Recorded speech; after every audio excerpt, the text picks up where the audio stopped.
Good morning, friends. Bobby here today. Folks, today I want to talk about determining whether or not your brake pads are wore out, okay? A good rule of thumb that I like to go by is on rear brakes on a car. If the pads are between 3 and 4/32 of an inch, it's time to replace them, okay? Unless you're having some other kind of problem like a pulsation or something with warped rotors, and pads may have 5, 6, 7 30-seconds on it. If you're going to replace rotors, go ahead and put some pads on it.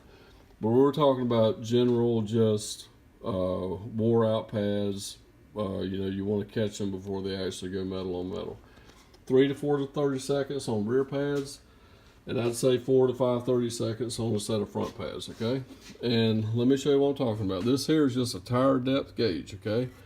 And if you can look at this inner pad right here, if I put the gauge up against the metal backing plate, okay, and slide it all the way down, okay, see if I can do this and film too.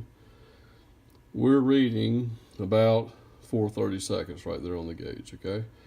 So it's time to replace these brake pads, all right? This is a brand new pad right here for this car. As you can tell, there's probably 10 or 11 30-seconds on there. Let's just measure it and see. Let's see what we have here. We'll go right down here on the side, and looks like about 10 30-seconds of an inch on a brand new brake pad.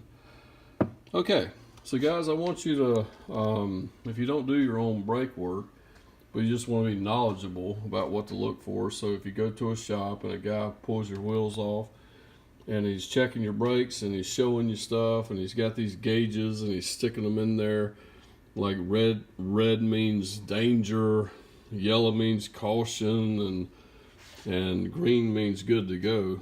They're just little gauges that are actually marked off in 30-seconds of an inch. And so I just want you to know, don't be fooled by a shop that may have someone there that is trying to sell you something that you actually might be able to get some more miles out of it, okay? So just want to make this little video to make you folks aware of what determines a wore out brake pad, in my opinion, and what doesn't, okay? So 3 to 4 30-seconds on a rear pad on a car or light truck, and 4 to 5 30-seconds on a front brake pad on a car or truck. Have a great day, friends, and we will see you next time. Take care.